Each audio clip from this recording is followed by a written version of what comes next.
Este podcast es traído a ustedes gracias al café puertorriqueño Yaucono.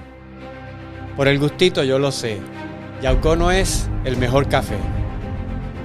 Hace 30 años el comercio mundial se expandía, muchos países se democratizaban, los gobiernos se achicaban y enemigos se reconciliaban. Hoy día se erigen nuevas barreras comerciales, se populariza el autoritarismo. Los gobiernos gastan más que nunca y aumentan las tensiones geopolíticas. ¿Qué pasó con la globalización, el neoliberalismo y el ascenso de la democracia? En este podcast hablaré sobre la nueva era económica y política en la que el mundo se adentra. Soy Jorge Schmidt Nieto, analista de política.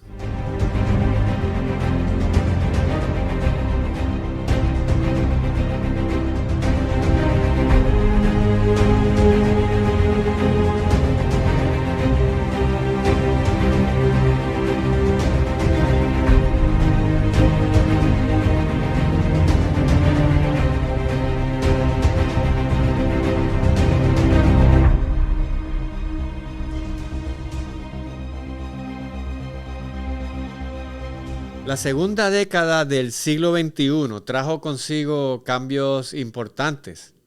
Surgieron movimientos políticos de una retórica demagógica que rechazaron el libre comercio, rechazaron la democracia pluralista. Personas como Donald Trump, Nayib Bukele, Jair Bolsonaro, Boris Johnson, Nicolás Maduro, Rodrigo Duterte, tienen muchas cosas en común y Donald Trump no fue el primero. Pero por supuesto, al ser el presidente de Estados Unidos, pues tiene un efecto muy grande sobre el resto del mundo. Trump, en cuanto llegó al poder, rechazó varios tratados comerciales. El Trans-Pacific Partnership era un tratado comercial entre varios países de América del Norte, América del Sur, Asia, Oceanía, que estaba liderado por Estados Unidos, impulsado por George W. Bush y por Barack Obama. Donald Trump rechazó ese tratado. También repudió el Tratado de Libre Comercio de América del Norte, que incluía a Canadá y a México, y obligó a renegociar los términos en un tratado nuevo. Le impuso aranceles a productos de Europa, apoyó el Brexit, pero sobre todo impulsó una guerra comercial contra China. Así que Donald Trump apoyó el proteccionismo comercial. Por otro lado, Reino Unido, promotor histórico del libre comercio, restringió sus relaciones comerciales con la Unión Europea y en cierta medida promovió el proteccionismo también. La trascendencia de esos eventos es enorme porque cambia las reglas del juego. Es un nuevo paradigma. Pero ¿qué es lo que hubo hasta ahora y qué esos eventos están cambiando? La globalización, el neoliberalismo y la democracia. La globalización es un proceso de integración mundial en la economía, la política, el arte, el turismo, muchas cosas en general. El proceso fue uno gradual desde finales del siglo XIX, se aceleró después de la Segunda Guerra Mundial y luego de la década del 80 adquirió una nueva velocidad. El momento más importante de la globalización es el fin de la Segunda Guerra Mundial, cuando se pensaba que para evitar otra guerra como esa y otra guerra como la Primera Guerra Mundial, era importante que los países crearan lazos económicos, lazos culturales, interdependencia, que hiciera muy costoso y muy difícil una guerra. Por eso se crearon instituciones que proveyeran mecanismos de resolución de conflictos económicos, conflictos fronterizos, políticos de muchos tipos.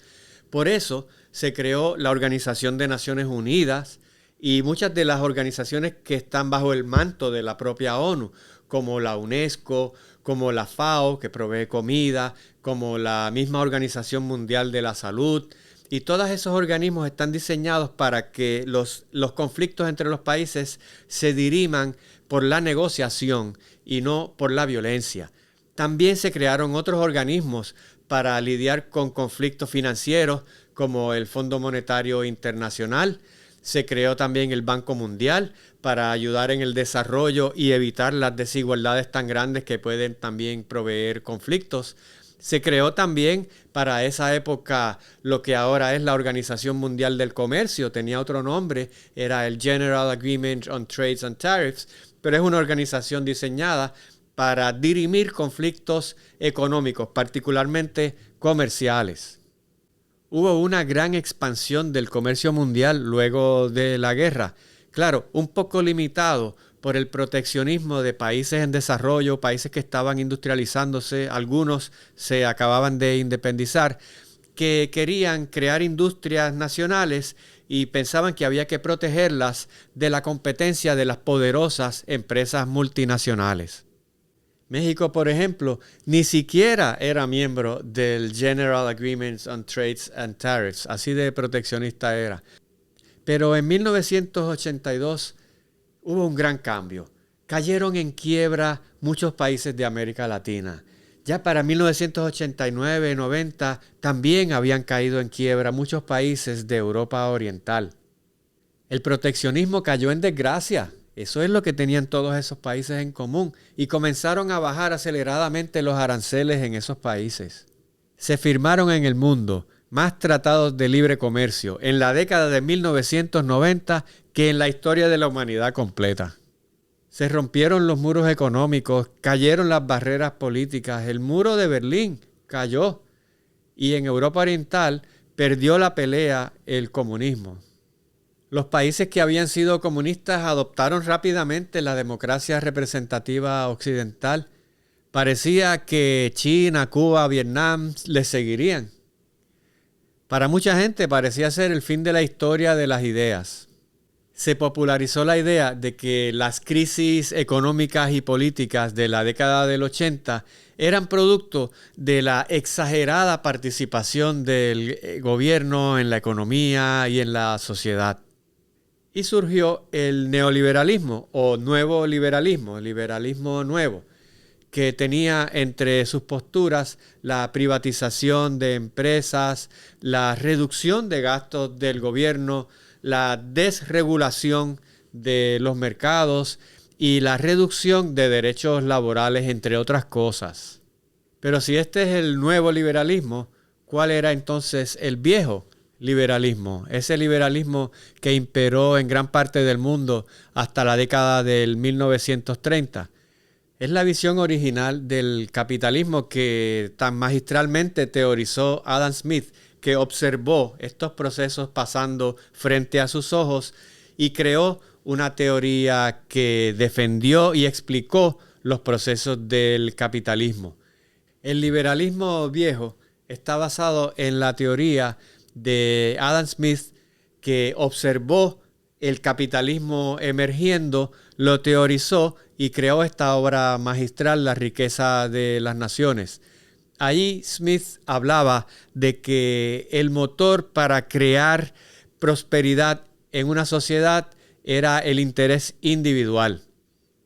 El gobierno no estaba para darle sustento a la gente, para crear empleo, para regular los precios, para darle salud ni educación a la gente. El gobierno estaba para proveer las necesidades básicas que el mercado no puede proveer, pero que son imprescindibles, como por ejemplo el orden, la policía, el ejército, ese tipo de cosas que el mercado no va a proveer, pero son necesarias. Las leyes que regulan el mercado para que haya competencia y no haya abuso. Solo para eso es necesario el gobierno. El resto es interferencia con el mercado y donde el gobierno se mete en el mercado, desarticula la eficiencia del mismo. La labor del gobierno es garantizar la libre competencia para que la mano invisible del mercado pueda hacer su trabajo. La mano invisible es una metáfora para representar una fuerza que se crea por la combinación de todas las personas que participan en el mercado. Y esa mano regula cómo funcionan los precios, qué cantidad de cosas se van a ofrecer, qué cantidad de cosas se van a comprar, qué trabajos se van a ofrecer o se van a tomar. Y la mano invisible, que es una metáfora, no existe realmente una mano invisible, pero sí funciona como si la hubiera, de acuerdo al liberalismo y a Adam Smith. Esa mano invisible es totalmente imparcial. no es racista, la mano invisible no es sexista, no mira nada más que la eficiencia del mercado. Así dice la teoría liberal. Los gobiernos, nos dice Adam Smith, no permiten que la mano invisible haga su trabajo cuando intervienen, cuando protegen industrias, cuando imponen salarios mínimos, precios máximos, ayudas por desempleo de alimentos. No permiten que la mano invisible distribuya los recursos donde son más eficientes. Y aunque parece que se está ayudando a una gente, al fin y al cabo la sociedad completa va a pagar un mayor costo y va a recibir un menor beneficio que si el gobierno estuviera fuera y permitiera que las leyes del mercado, que la mano invisible hicieran su trabajo. Casualmente, ese libro se publicó en 1776, el mismo año de la Guerra de Independencia de las 13 colonias. Ese pensamiento se fue aplicando en la medida que se industrializaron Estados Unidos, Francia, Alemania. Claro que a la misma vez se daba un colonialismo en África, 90% del territorio, colonialismo en Asia, que no tenía nada de liberal. Entrado el siglo XX, el liberalismo continuó avanzando. Y ya para la década del 1920 se hablaba de los 20 rugientes, ese crecimiento, los Roaring Twenties. Pero mucha gente quedó atrás porque no había protecciones sociales, no había seguro social, no había seguro por desempleo, no había seguro de cuentas bancarias, así que no había planes de jubilación, en muchos sitios no había jornadas de 8 horas. En la mayoría de los países del mundo las mujeres no votaban. Así que ya para la década del 30 y luego de la caída de la bolsa del 1929, en Estados Unidos y en otros países comenzaron a elegirse personas que venían con un compromiso de intervenir más en la economía y un poco revertir lo que había pasado desde todo el siglo XIX. Franklin Roosevelt en Estados Unidos, Lázaro Cárdenas en México, por ejemplo, invirtieron grandes sumas en la economía, crearon programas sociales, ayudaron a los agricultores. Claro, también incurrieron en déficit y deuda. Por ejemplo, Roosevelt duplicó el déficit mientras fue presidente.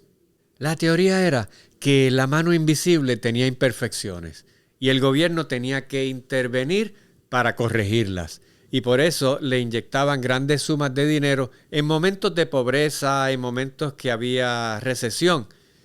Es como cuando se le acaba la batería a un automóvil y se le conectan los cables para encenderlo.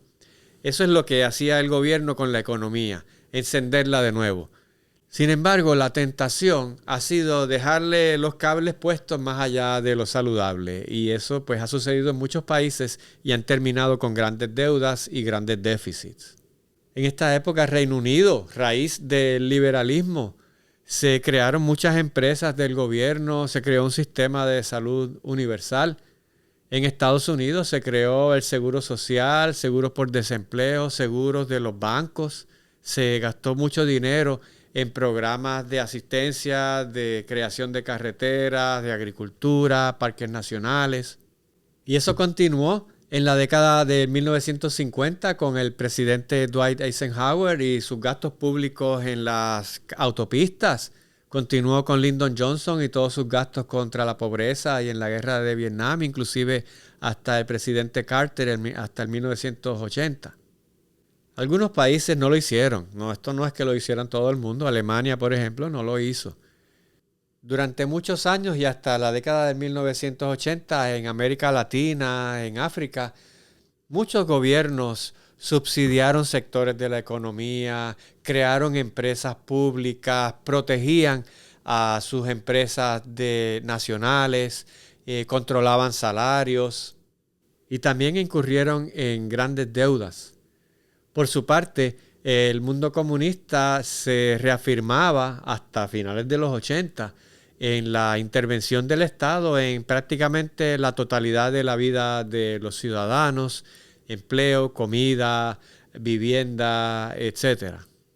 Pero ese tipo de gobierno es costoso Y es más fácil tenerlo en tiempos de bonanza, pero es muy difícil en tiempos de estrechez económica. En 1982, México se declaró en quiebra, incapaz de hacer sus pagos, y pronto le siguió Argentina y muchos otros países de América Latina.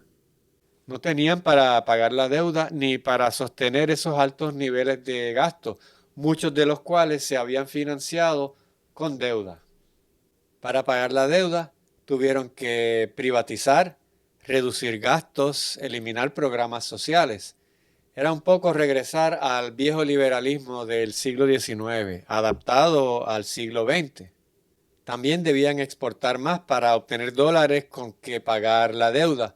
Así que redujeron proteccionismo, redujeron aranceles. También debían exportar más para obtener dólares con que pagar esa deuda. Así que abrieron sus economías, devaluaron sus monedas, se integraron al comercio mundial, redujeron el proteccionismo. Y eso en aquella época se conoció como el Consenso de Washington, porque las instituciones que promovían eso estaban en Washington, el Fondo Monetario Internacional, el Banco Mundial y otras como esa. En Estados Unidos el neoliberalismo no se llamó así, se aplicó desde 1980 con Ronald Reagan, en Reino Unido con Margaret Thatcher. Dijo en una ocasión Ronald Reagan que el gobierno no es la solución al problema, sino el problema. Inclusive el presidente Bill Clinton, demócrata, no revertió ese proceso, sino que lo profundizó. Y al mismo tiempo que se dieron esos eventos en la economía mundial, se dio una ola de democratización en América Latina en la década de 1980, cuando cayeron muchas dictaduras militares. Y luego en Europa Oriental y en la Unión Soviética, cuando cayó el comunismo, cuando el comunismo perdió la Guerra Fría. Y en ese momento el neoliberalismo pasó de ser de un modelo económico a una fórmula política. Porque esa misma democracia que tiene la mano invisible en el mercado, de acuerdo a la teoría liberal de Adam Smith y otros, esa misma democracia que tiene la mano invisible en el mercado se le puede aplicar a la política. Así que se puede pensar en una mano invisible de la política que es igual de ciega, igual de imparcial, que es la mano invisible del mercado. Y ese concepto se popularizó en América Latina y en Europa Oriental durante la década del 80 y sobre todo durante la década del 1990. China, por su parte, desde 1978 abrió su economía y promovió un capitalismo con mucha intervención del gobierno. En la década del 90, en China hubo manifestaciones masivas de estudiantes exigiendo una democratización del sistema político.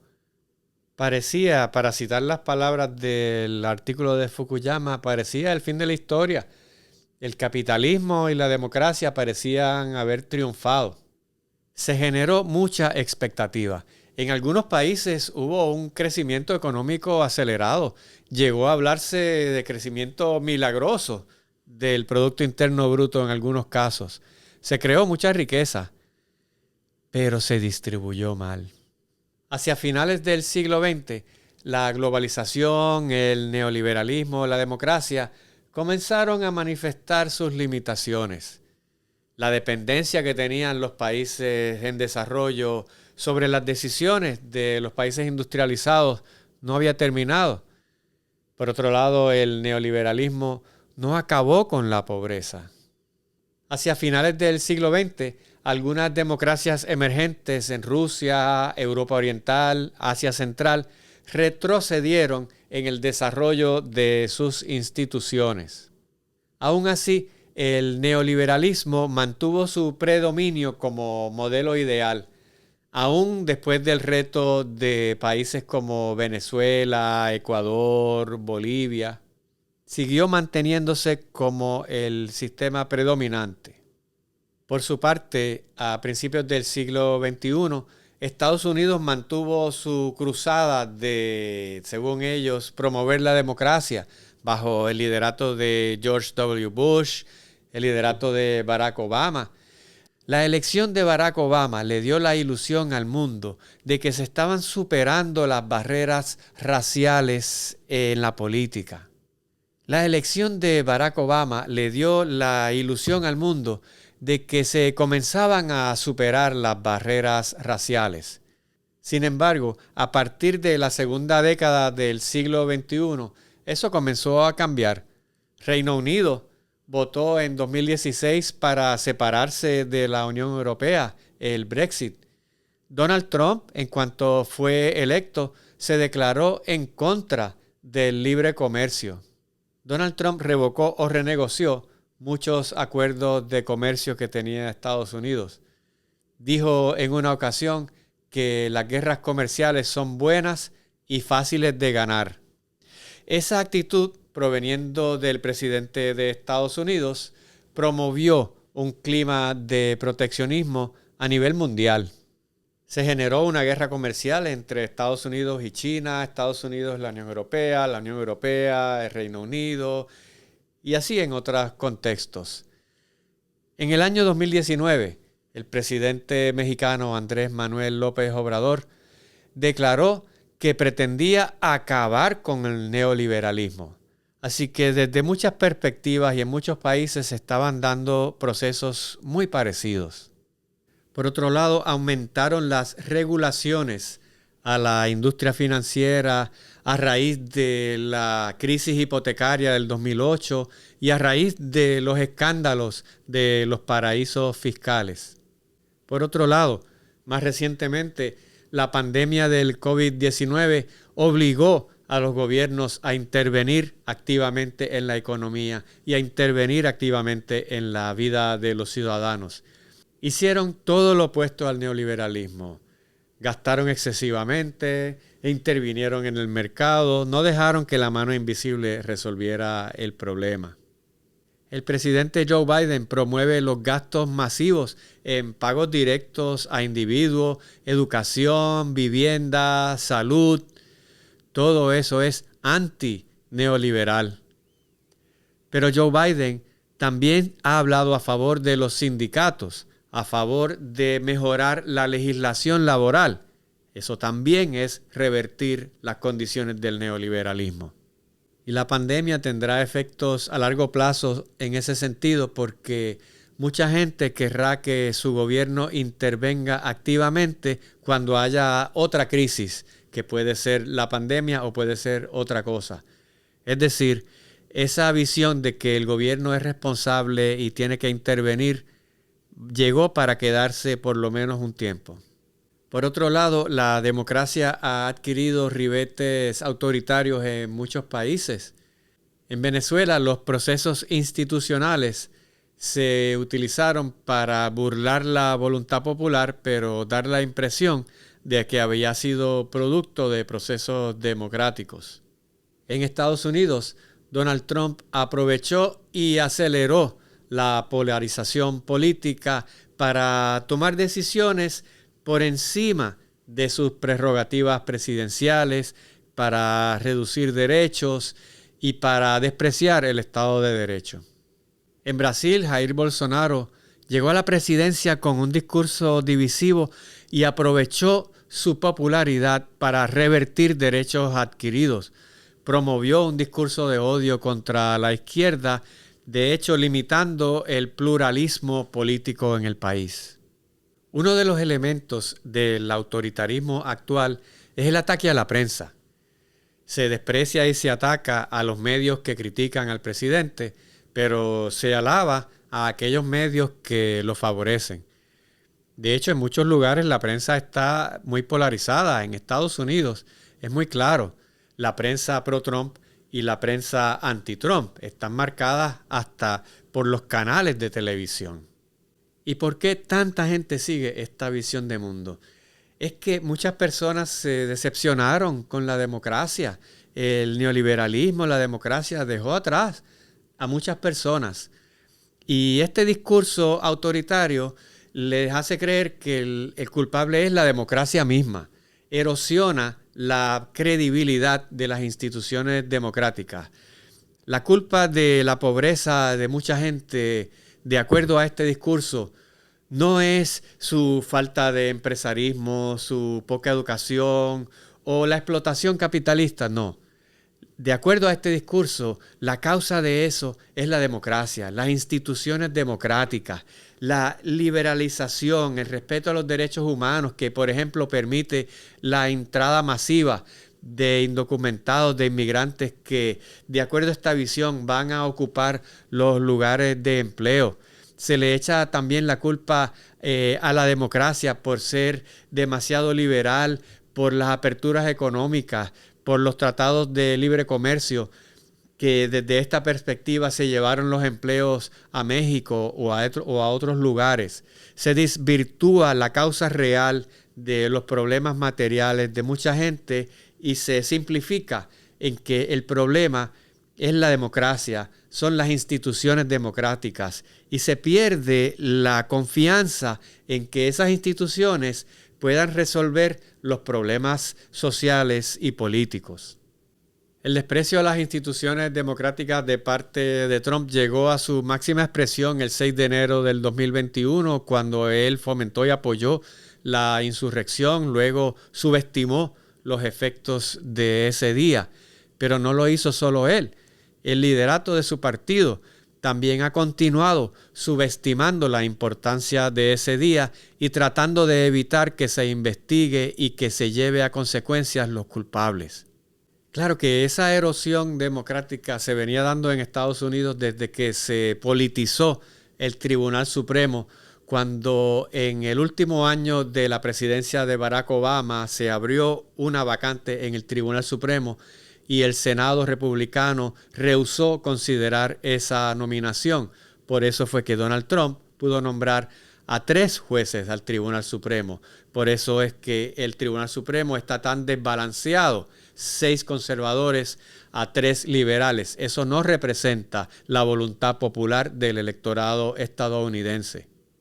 Se está dando en el mundo una especie de autoritarismo constitucional en Hungría, en Polonia, Ecuador, El Salvador, Turquía, India, Venezuela y Filipinas.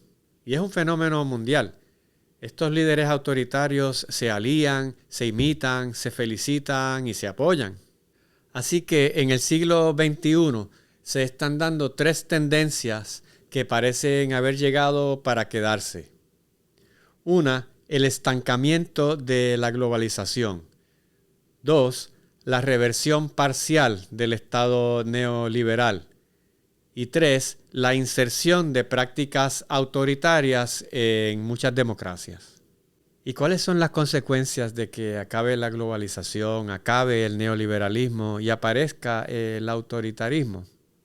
Podría haberse reducido el papel de la Organización de Naciones Unidas en la resolución de conflictos, menos intervención o menos recursos para organismos internacionales de la salud, educación sexual y otras cosas. Las lecciones de la Gran Depresión y la Segunda Guerra Mundial parecen haberse olvidado. La Gran Depresión nos enseñó que las guerras comerciales acaban destruyendo el sistema completo. Y la Segunda Guerra Mundial nos enseñó que los lazos comerciales, culturales y políticos entre países hacen menos probable una guerra sistémica. Pero eso no quiere decir que el mundo se vaya a dividir entre países democráticos y países autoritarios. La realidad es más compleja que esa. Pero sí quiere decir que hay unos elementos autoritarios que se están insertando por la vía legal dentro de los sistemas democráticos. Y las personas que creemos en la democracia debemos estar pendientes de esas señales para que esas tendencias no lleguen a sus máximas consecuencias. Gracias por su atención. Si le gustó el contenido de este podcast, le invito a que se suscriba a mi canal de YouTube, Analista de Política, y si prefiere el formato de audio, en su plataforma de streaming favorita, Spotify, iHeartRadio, Apple Podcast.